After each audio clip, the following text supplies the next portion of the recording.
Volkan Bozkir, President of the General Assembly, Your Excellency Ambassador Yashar Aliyev, Permanent Representative of Azerbaijan, on whose behalf I greet all my colleagues, distinguished guests, ladies and gentlemen.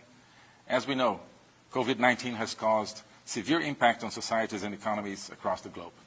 It constitutes the most challenging crisis in recent history, and we should face it without abandoning the fundamental principles of this organization, which should be based on the efforts of individual nations acting in a concerted way. COVID-19 must not be taken as a pretext to advance agendas that extrapolate from the constitutional structure of the UN system.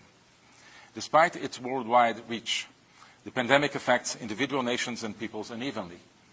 The United Nations should serve as a platform for member states to share their experiences and practices during and in the aftermath of this crisis. Brazil reaffirms the primary responsibility of governments to adopt and implement responses to the COVID-19 that are specific to national contexts. There is no possible one-size-fits-all solution. While we recognize the mandated role of the WHO in the pandemic, we have also identified critical shortcomings in that organization that must be addressed as soon as possible.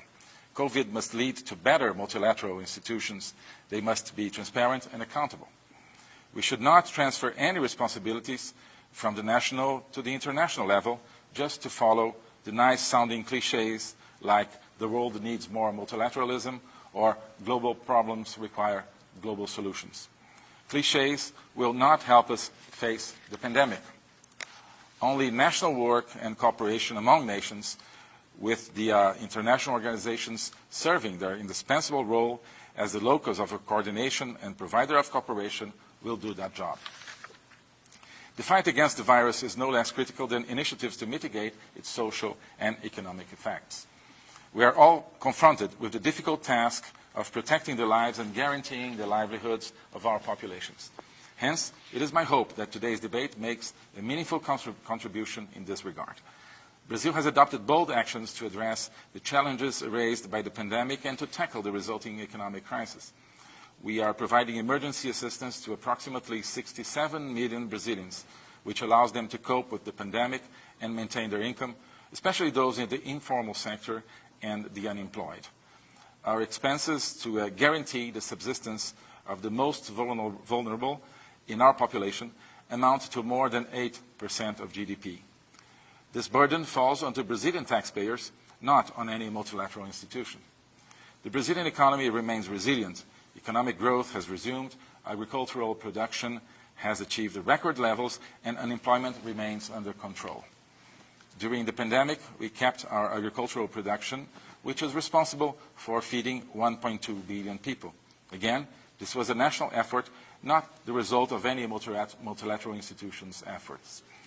I don't say this to blame anything on multilateral institutions, just to emphasize that national efforts and national responses, in our case, were fundamental to face the COVID crisis.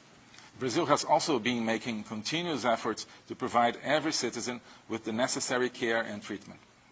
The public health system ensures access to universal and free health care for all 210 million Brazilians.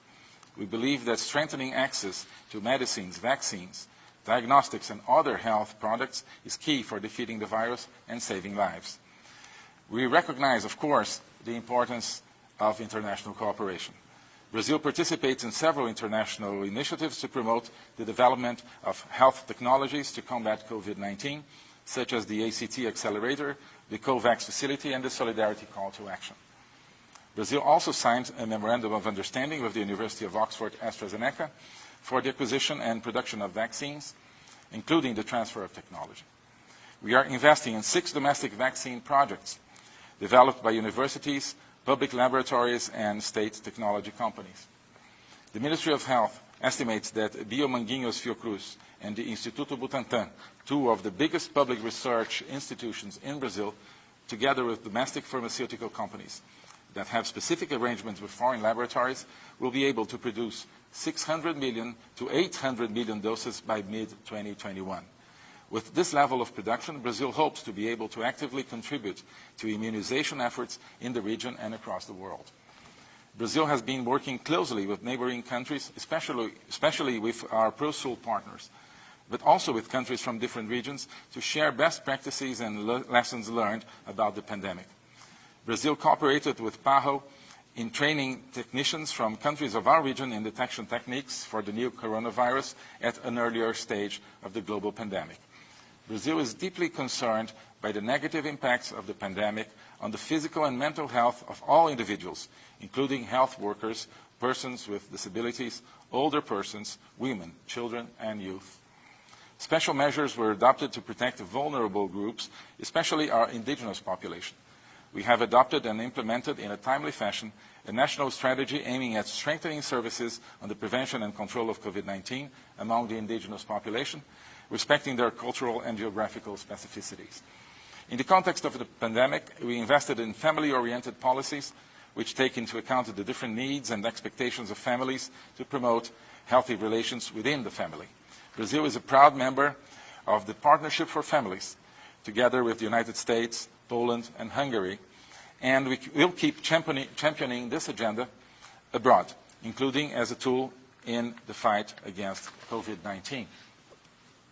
As the United Nations celebrates its 75th anniversary amidst the COVID-19 pandemic, it is an opportunity for all nations to renew our commitments to the values enshrined in the UN Charter. As President Bolsonaro underscored in his statement at the opening of the general debate last September, Brazil is a founding member of the UN and hence is committed to its basic principles: peace and security, cooperation among nations, respect for